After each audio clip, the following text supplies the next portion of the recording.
A rejection is not just a no. It's not just the closing of a door.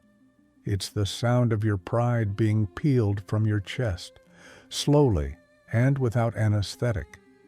It is the moment when the illusion you built with soft words and sweeter lies collapses in front of you, and you're left staring at the rubble like a child who dropped a glass of wine in front of kings. But let me tell you something, Figliolo. Rejection doesn't break you. It exposes you. What hurts isn't her walking away.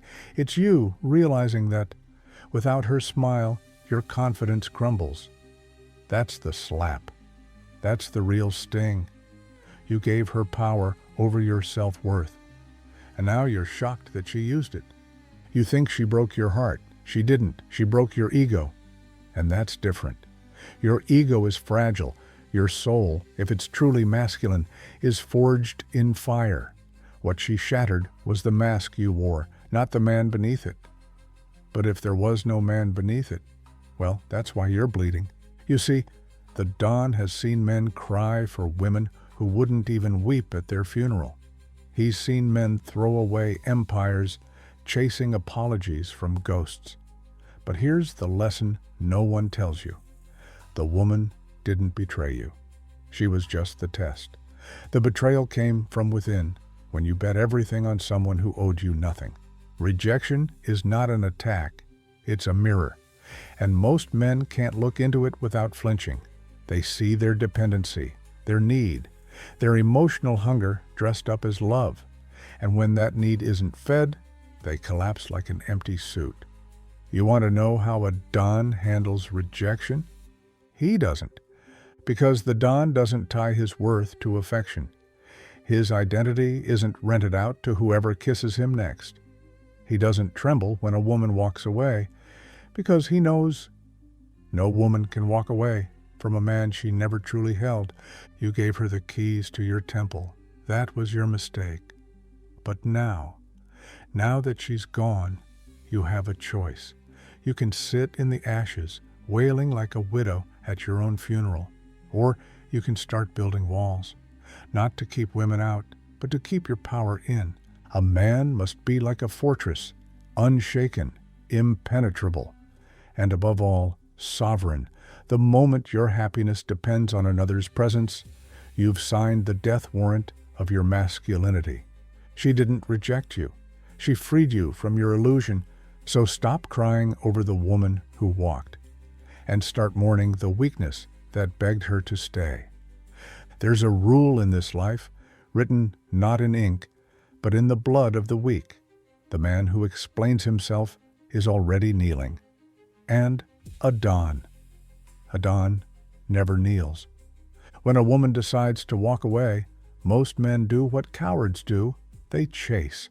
They write messages soaked in desperation. They call, beg, plead. Please talk to me. Tell me why. Let me fix this. They become poets of pity, crafting paragraphs that reek of fear and dependency.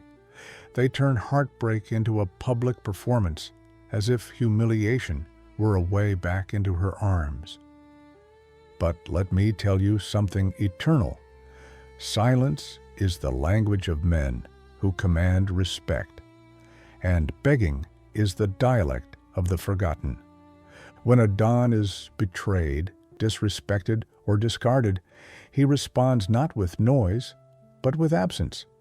Not because he doesn't care, but because he refuses to lower his crown to pick up a fallen tiara.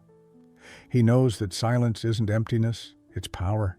It's a dagger drawn beneath the table. And trust me, it cuts deeper than any word ever could. The Don doesn't argue. He disappears, because he understands something most men never learn. A woman doesn't leave because you weren't enough. She leaves because she could. And if your first instinct is to justify your worth to her, then you never had it to begin with. Let the dogs bark. Let the children cry. But a Don, he vanishes. He doesn't look back. Because in the world of men who build legacies, validation is suicide.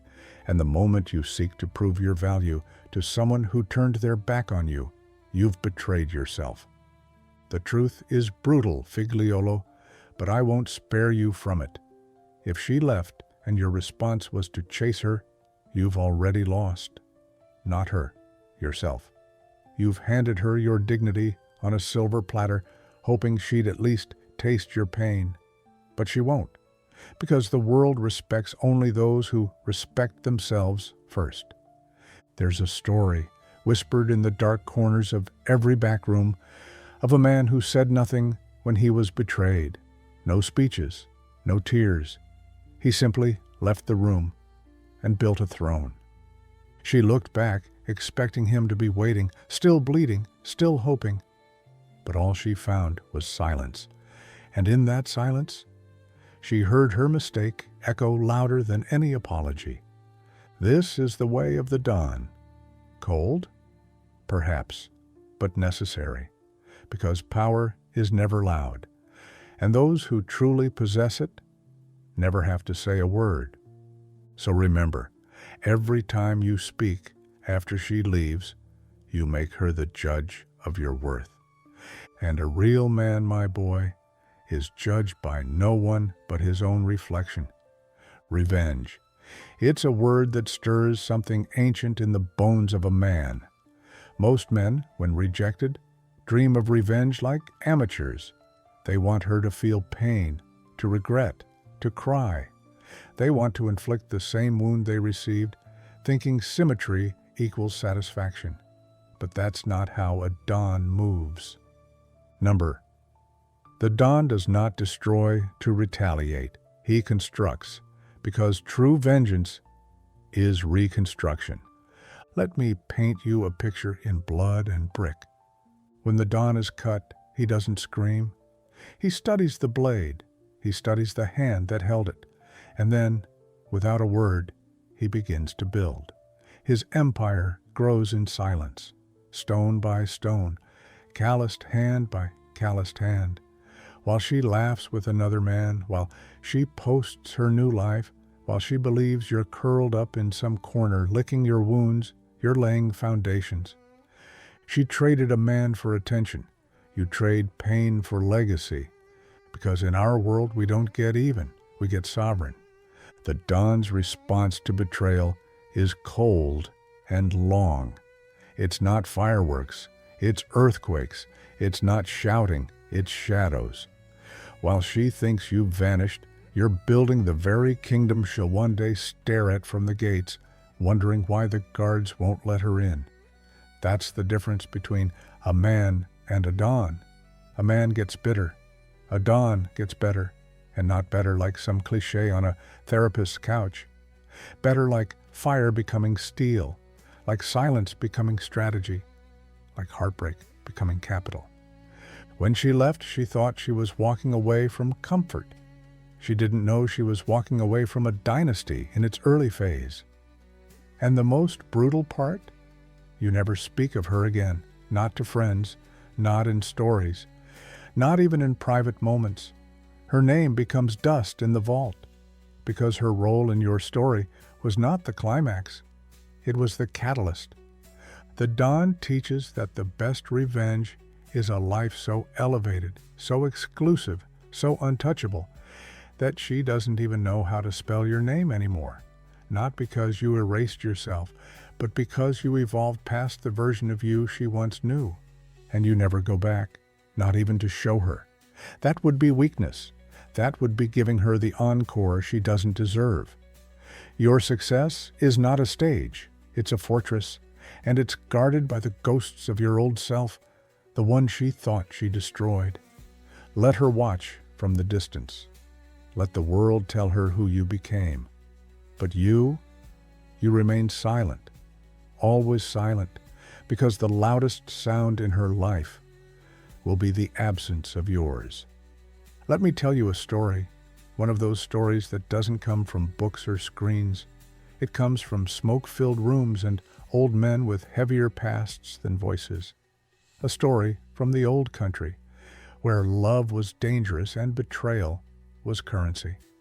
There was once a man named Vittorio, handsome, sharp, trusted, not yet a Don, but moving like one. He had everything a young man could want: respect, ambition, and a future promised by blood and loyalty. But he made one mistake. He gave his heart to a woman who smiled with two faces. She was beautiful, of course. They always are. Beautiful like venom, glimmering, enticing, but lethal in silence. Vittorio, despite all his intelligence, gave her more than his time. He gave her access to his mind, his weaknesses, his plans. He told her things a man should only tell God. And then one day, she was gone. No goodbye, no reason, just absence, swift and surgical.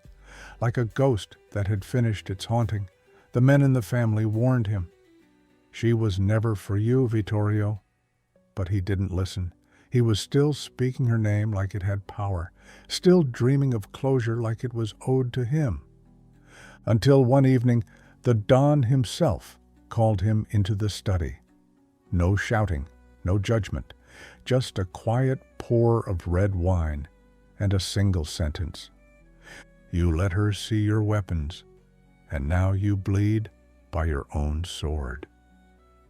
Vittorio didn't cry, not in front of the Don, but his eyes held a storm not of sadness, but of understanding. That night, he didn't go looking for her. He didn't send flowers or letters. He didn't ask why. He vanished. For 2 years, no one heard his name. Whispers said he was rebuilding in the north. Others said he was dead. But the Don knew. The Don watched. He was preparing. And then one day, just like the silence that took her, Vittorio returned, richer, colder, untouchable. The same men who once questioned his emotions now stood when he entered a room. He had turned his heartbreak into hierarchy, his absence into ascension. And the woman? She lived in a smaller house with a smaller man, telling stories of the man she once knew, the one who never came back. Because that's the lesson, Figliolo. Love may be the fire, but betrayal is the forge. A man must never let his heart write checks his mind can't cash. Never hand over his weapons, especially to someone who has no scars. And above all, never go back to what made you weak, just because it once made you feel alive. Vittorio became a legend, not because he was hurt, but because he made his pain too expensive to repeat. So when you ask me what to do when a woman leaves, I give you this. Don't respond, don't explain, don't retaliate, disintegrate, and then return as someone she never deserved in the first place. Let me tell you a truth most men never hear until it's too late. She was never yours. She wasn't yours when she whispered your name in the dark, not when she promised forever, not when she cried in your arms or looked at you like you were the only man on earth. All of it, borrowed. A moment lent to you by time, and time always collects. You see, ownership is an illusion, control is a fantasy, and love, as most men define it, is just obsession in a prettier dress. You thought you possessed her, but you only held her for a while, and when time decided your season had passed, she didn't need a reason to leave. She simply obeyed the same law everything else in this life does. Nothing stays. Not the woman, not the money, not the power.